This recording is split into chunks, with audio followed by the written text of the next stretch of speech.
Alhamdulillah, Alhamdulillahirabbil alamin wa bihi nasta'in ala umuri dunya waddin. Wassalatu wassalamu ala asyrafil anbiya'i wal mursalin sayyidina wa maulana Muhammadin sallallahu alaihi wasallam wa ala alihi wa ashabihi ajma'in. Amma ba'd. Yang saya hormati, yang saya muliakan para alim, para ulama, para asatidz wa asatidzah, khusus para tuan-tuan guru yang mohon maaf tidak bisa disebut satu persatu, namun sungguh tidak mengurangi semangat diri saya. Yang saya hormati Ketua DKM Masjid Jami Ar-Rahmah, Ustaz Haji Wawan, Swasono, serta jajarannya yang semoga senantiasa dalam keberkahan Allah Subhanahu wa Ta'ala. Panitia Ramadan, para jamaah salat tarawih, Bapak Ibu sekalian, yang semoga pada malam hari ini kita dalam keberkahan keridhaan Allah Subhanahu wa Ta'ala. Amin ya rabbal alamin. Mari sama-sama kita selalu memanjatkan rasa puji syukur kita kepada Allah Subhanahu wa Ta'ala yang telah memberikan banyak kenikmatan kepada kita, nikmat iman, Islam, sehat walafiat, nikmat panjang umur dan kesempatan, sehingga dengan nikmat-nikmat tersebut kita pada malam hari ini bisa berkumpul di tempat yang mulia ini dalam rangka melaksanakan sholat isya secara berjamaah, tarawih, insyaallah ini kajian witir secara berjamaah. Mudah-mudahan baik ibadah kita, puasa tadi siang yang kita lakukan senantiasa diterima Allah Subhanahu wa Ta'ala. Amin ya rabbal alamin. Tak lupa kedua kalinya salawat dan salam semoga selalu tercurahkan ke junjungan Nabi besar Muhammad sallallahu alaihi wasallam serta para keluarganya, para sahabatnya, termasuk kita selaku umatnya. Mudah-mudahan kelak di yaumil qiyamah mendapat syafaatnya. Amin ya rabbal alamin. Para hadirin, para hadirat rahimakumullah. Allah Subhanahu wa Ta'ala telah memberikan banyak kasih sayangnya kepada kita semuanya dan memberikan banyak kita kenikmatan yang luar biasa besar di antara nikmat di iman. Coba kita bayangin kalau kita tidak ada punya rasa iman di dalam hati kita. Karena di antara suatu ketapan hidup seseorang ada mempunyai rasa iman. Bahkan dianggap sia-sia waktu orang tersebut kalau kita punya rasa keimanan. Maka beruntunglah kita diberi nikmat Allah Subhanahu wa Ta'ala. Allah Subhanahu wa Ta'ala berfirman dalam surah Al-Asr. Ini surat favorit saya, ya, yang luar biasa, maknanya besar sekali. Bismillahirrahmanirrahim. Wal 'asr. Ya, demi masa. Innal insana lafi khusr. Sesungguhnya manusia benar-benar dalam kerugian. Ya. Illal ladzina amanu, kecuali orang yang beriman, wa 'amilus shalihati, dan orang yang beriman dan orang yang berbuat kebaikan, wa tawassaw bil haqqi wa tawassaw bis sabr, dan juga orang yang memberikan nasihat dalam kebaikan dan kesabaran. Untuk apa kita diberikan panjang umur Allah Subhanahu wa Ta'ala, tapi waktu kita sia-siakan umur kita? Untuk apa panjang umur, usianya lanjut terus, tapi keimanannya tidak ada, amal solehnya tidak ada. Ini luar biasa. Allah bersumpah di dalam surah Al-Asr. Ya, demi waktu, demi masa itu, manusia benar-benar kerugian, sangat merugi manusia itu. Ya, tiap hari ya tiap minggu, tiap bulan, setahun dan terasa. Kalau waktunya disia-siain sangat merugi. Kecuali 3 orang tadi punya keimanan, punya amal soleh, dan berbuat kebaikan serta kesabaran.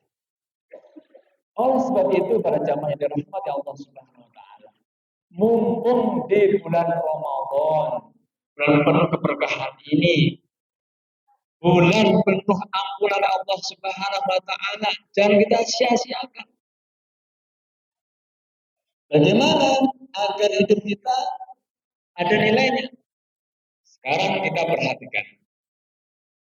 Di bulan Ramadan, Allah masih berkata untuk bayar zakat fitrah. Zakat fitrah ini sebagai pembersih pada jiwa kita, pada raganya manusia. Orang yang berpuasa, tapi dia tidak membayar zakat fitrahnya, maka puasanya kurang sempurna.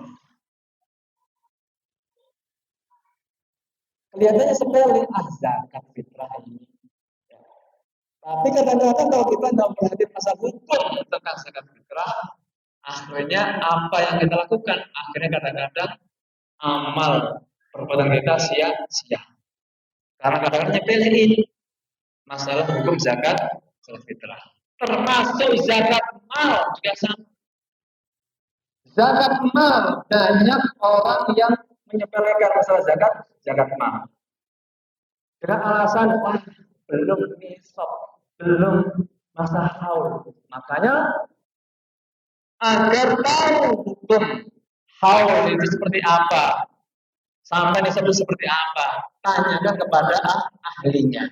Agar apa? Agar harta yang kita miliki itu menjadi bersih. Tidak ada kotoran yang ada di dalam harta kita.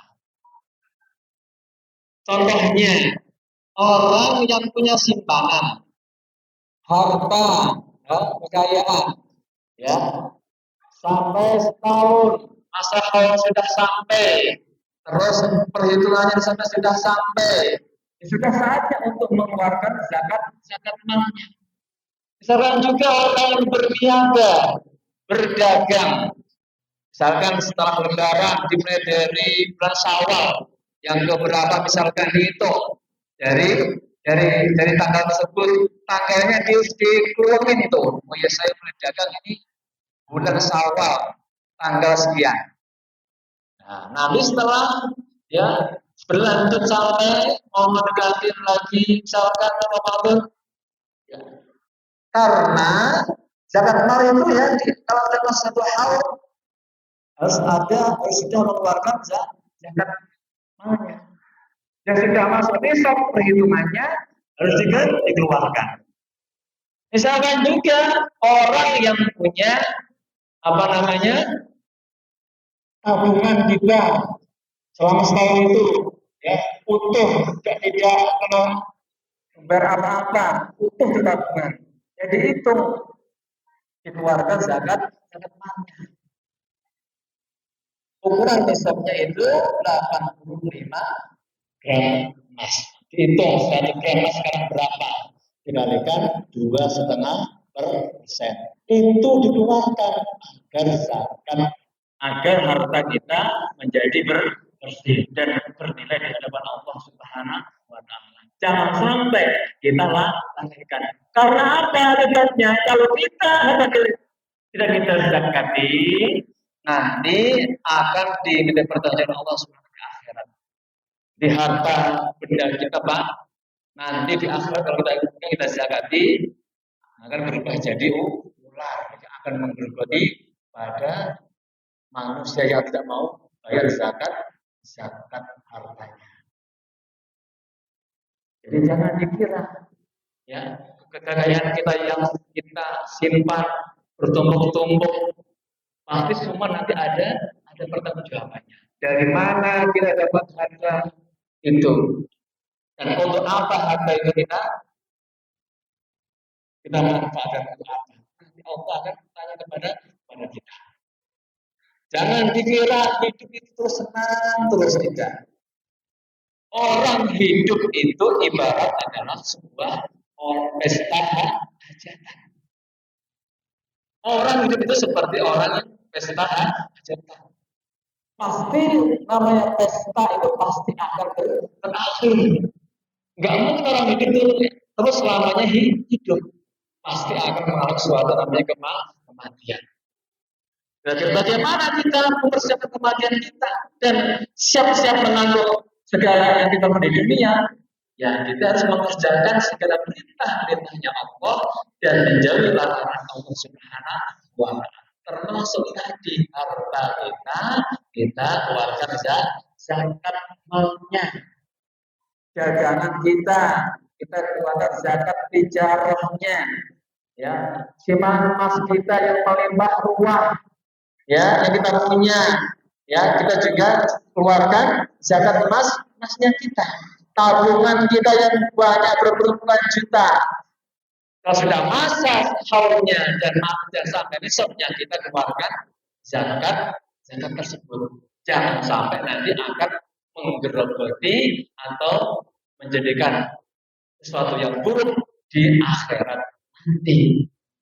Oleh sebab itu para jamaah, ya, ayo dihitung, ya, dikalkulasi berapa kekayaan para jamaah selama setahun, ya, sudah sampai esoknya belum, nanti ditanyakan kepada ahli yang bidang bab zakat. Termasuk yang punya usaha, ya, jangan lupa akan mengeluarkan zakat malnya. Para jamaah yang dirahmati Allah Subhanahu wa Ta'ala. Allah Subhanahu wa Ta'ala akan memberikan ampunan kepada hambanya apabila orang itu mengeluarkan atau memberikan zakat malnya dan zakat fitrahnya. Dan Allah juga akan memberikan sebuah balasan bagi orang yang mau bayar zakatnya. Kita tahu, ya, zakat itu sangat penting sekali untuk kita keluarkan. Jangan sampai, ya, kita berbagai banyak alasan kita menghindari dari membayar zakat. Ada juga orang yang bertanya, saya kan sudah kerja sudah terpotong-potong pajak. Nah, ada juga begitu. Kan sama aja pajak itu sebagai zakat saya. Ya beda. Pajak itu jangan sampai sama zakat. Pajak ya pajak, zakat ya zakat. Misalkan ada orang gajinya 15 juta sebulan, ya, dengan alasan dia pajaknya gede, tapi kan dihitung selama gajinya itu dihitung selama setahun itu bisa mencapai nisabnya, harus dikeluarkan zakat malnya. Jangan beralasan dengan kata pajak. Pajak itu kita berurusan amanat negara, tapi kalau zakat kita berurusan kepada Allah Subhanahu wa Ta'ala. Nah, itu kita perhitungkan. Ini penting sekali kepada jamaah semuanya, ya. Mumpung, ya, kita masih ada waktu, ya, zakat fitrahnya dibayarkan. Jangan sampai nanti pulang kampung baru zakat fitrah di kampung. Kita cari makan di sini, ya, kita mengeluarkan kotoran di sini. Jangan sampai zakatnya dibawa ke kampung. Alangkah baiknya zakat fitrahnya, zakat malnya dibayarkan di tempat kita tinggal. Karena ini penting sekali. Nah, gitu, ya. Jamaah rahimakumullah yang dirahmati Allah Subhanahu wa Ta'ala. Di momen-momen 10 akhir bulan Ramadan ini kita manfaatkan waktu dan sebaik-baiknya. Kita perlu berbanyak amal ibadah kita, ya, di 10 akhir terakhir di bulan Ramadan. Karena di 10 akhir inilah, ya, jangan sampai kita terlewatkan. Sebagaimana, ya, Rasulullah SAW mengatakan bahwa biasanya Lailatul Qadar itu, ya, datangnya di 10 akhir bulan Ramadan. bisa malam 21, bisa malam 23, 25, 27 maupun 29. Karena tidak ada yang tahu kapan tibanya malam Lailatul Qadar. Ya kita kita jaring, ya kita kalau ibaratnya kita jaring dari bulan pertama malam pertama sampai malam terakhir agar kita kebagian mendapat malam Lailatul Qadar. Itu paling bagus daripada kita setelah milih malam 23, malam 21 kita ya malam 24 santai, malam 25 kita giat lagi. Ya seperti itu. Kita jemput dari malam 1 Ramadan sampai malam 30 Ramadan. Jadi agar kita mendapatkan malam Lailatul Qadar. Beruntung ya hamba Allah menyediakan malam Lailatul Qadar. Karena malam suatu kemuliaan yang memberikan kepada Rasulullah SAW khusus di bulan suci Ramadan. Sebab itu, ayo kita semakin giat di dalam akhir-akhir di bulan Ramadan agar Allah mengampuni kita semuanya dan membebaskan kita dari siksaan ini. Amin. Sekian dari saya. Mudah-mudahan ada manfaatnya untuk saya dan untuk kita semuanya. Amin ya rabbal alamin. Sekian. Assalamualaikum warahmatullahi wabarakatuh.